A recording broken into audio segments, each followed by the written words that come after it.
ఈ ప్రభుత్వం ఇది ప్రజాపాలన కాదు, ఇది ప్రజా కంటక ప్రభుత్వం. ఒక ప్రజాపాలన అని చెప్పుకొని ఇలా అధికారంలోకి వచ్చిండ్రు. కనీసం మిమ్మల్ని పిలిచి మాట్లాడడానికి కూడా సమయం ఇవ్వడం లేదు, చర్చించడానికి కూడా ప్రభుత్వం సిద్ధంగా లేదంటే అది ప్రజాప్రభుత్వం ఎట్లా అవుతుంది అని నేను అడుగుతా ఉన్నా.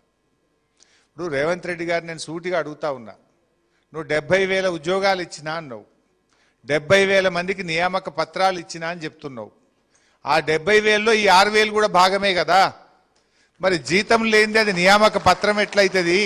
₹1 జీతం ఇవ్వకుండా అది ఉద్యోగం ఎట్లయితుందో సమాధానం చెప్పాలి రేవంత్ రెడ్డి రోజు. అరే ₹1 జీతం ఉండదు, నెల నెల జీతం ఇచ్చేది లేదు, మరి జీతమే లేనప్పుడు అది ఉద్యోగం ఎట్లయితుంది? అది నియామక పత్రం ఎట్లయితుంది? అది అంటే రేవంత్ రెడ్డి చెప్పిన 70,000 ఉద్యోగాలు ఎంత బూటకమో దీన్ని బట్టి అర్థమైపోతా ఉంది.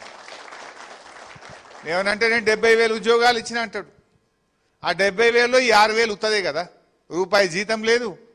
ఏమన్నా అడిగితే కలెక్టర్లు ఏమంటున్నారు మిమ్మల్ని? రైతుల దగ్గర వసూలు చేసుకోండి, ప్రజల దగ్గర లంచాలు తీసుకోండి. ఇదా ప్రజాప్రభుత్వం చెప్పేది? ప్రజలను అడుక్కోండి, ప్రజల దగ్గర లంచాలు తీసుకోండి, రైతుల దగ్గర అడుక్కోండి అన్నప్పుడు అది ఎట్లా ప్రజాప్రభుత్వం అవుతుంది? ప్రజల కోసం పనిచేసే ప్రభుత్వం ఎట్లయితుంది? మీరందరూ కూడా ఇలా బీటెక్ ఎంటెక్ చదివి graduates, civil engineering, civil diploma holders, ఇలా యువశక్తి మీరంతా కూడా. అంటే ఏమనుకుంటున్నాడు లోకేష్ కుమార్ కూడా ఒక ఐఏఎస్ ఆఫీసరు ఎంత బాధ్యత రహిత్యంగా అట్లా మాట్లాడొచ్చునా? మీరు పోయి పొంగులేటి గారిని కలిస్తే చేతిలో ఏది ఉంటే దాంతో కొడతాడు అంటే ఈ పొంగులేటి ఏమనుకుంటుండు, లోకేష్ ఏమనుకుంటుండు? కొట్టనీకి ఆ ప్రభుత్వాలు ఉన్నాయి. మొన్న ఏమైందో ఢిల్లీలో చూసినాం కదా, జంజీ పడితే దేశమే అతలకుతలమై ధర్మేంద్ర ప్రధాన్ రాజీనామా చేయాల్సి వచ్చింది.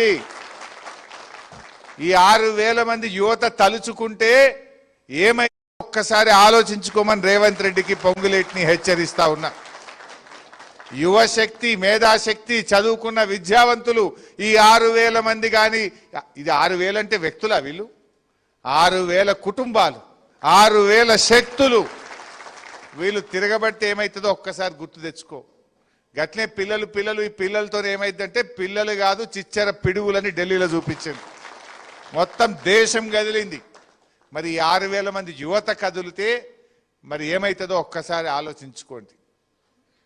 ఆడ ధర్మేంద్ర ప్రధాన్ గట్లే నేను రాజీనామా చెయ్య అంటే యువత గదిలితే దెబ్బకు దయ్యం వదిలినట్టు రాజీనామా చేసి బయటకు వెళ్లాల్సి వచ్చింది. పొంగిలేటి నీకు ఆ పరిస్థితి రాకముందే ఈ పిల్లల్ని చర్చించు, తక్షణమే వారి సమస్యలు పరిష్కరించాలని బీఆర్ఎస్ పార్టీ పక్షాన్ని డిమాండ్ చేస్తా ఉన్నాం. నువ్వు పరిష్కరించినాక, నువ్వు చర్చించినాక ప్రతిపక్షం దగ్గరికి ఎందుకు పోతారు ప్రజలు? నువ్వు మాట్లాడితే హరీష్ రావు గారి దగ్గరికి ఎందుకు పోతారు, సబితక్క గారి దగ్గరికి ఎందుకు పోతారు, లేదా తెలంగాణ భవన్కు రావాల్సిన అవసరమేంది? ప్రభుత్వం పట్టించుకోనప్పుడే, ప్రభుత్వం నిర్లక్ష్యం చేసినప్పుడే డెఫినెట్గా ప్రతిపక్షం దగ్గరికి పోతారు. ప్రజాస్వామ్యం యొక్క గొప్పతనమే అది. That is the spirit of democracy. ప్రతిపక్షం ఎందుకుంటుంది? ప్రభుత్వం తప్పిదాలు ఎత్తి చూపడానికే ప్రతిపక్షం. ప్రభుత్వం తప్పు చేస్తే మెడలు వంచడానికే ప్రతిపక్షం.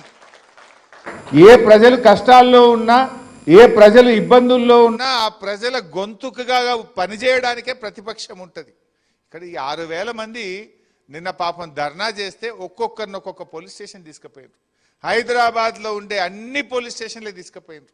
పశువుల్లాగా ఈడ్చుకుపోయినరు. అన్నం కూడా పెట్టకుండా ఈ యువతను ఆగమాగం చేసినటువంటి పరిస్థితి. ఇవాళ అదే ప్రభుత్వం పిలిచి మాట్లాడవచ్చు కదా. ఇవాళ గౌరవనీయులు చిన్నారెడ్డి గారి గురించి తమ్ముడు గొప్పగా చెప్పిండు. చిన్నారెడ్డి గారు ముఖ్యమంత్రి కార్యాలయంలో పనిచేసే ముఖ్యమంత్రి స్పెషల్ సెక్రటరీ శేషాద్రి గారితో మాట్లాడితే స్పీకర్ ఫోన్ ఆన్ చేసిండ్రు. శేషాద్రి గారు ఏమంటుండు? ముఖ్యమంత్రి ఇగో హట్ అయింది, ముఖ్యమంత్రి ఇగో హట్ అయింది కనుక మీరు వాళ్ళతో మాట్లాడకుండా ఎలగొట్టుండే అంటుండట.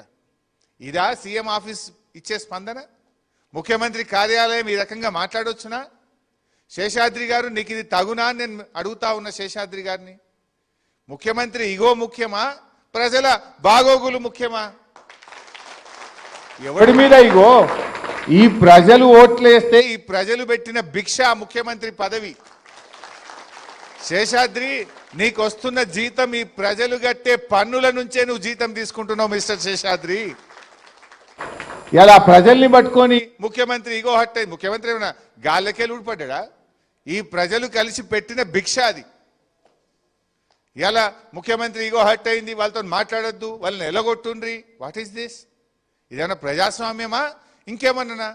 ఇదేమన్నా మిలిటరీ రాజ్యం అనుకుంటున్నారా?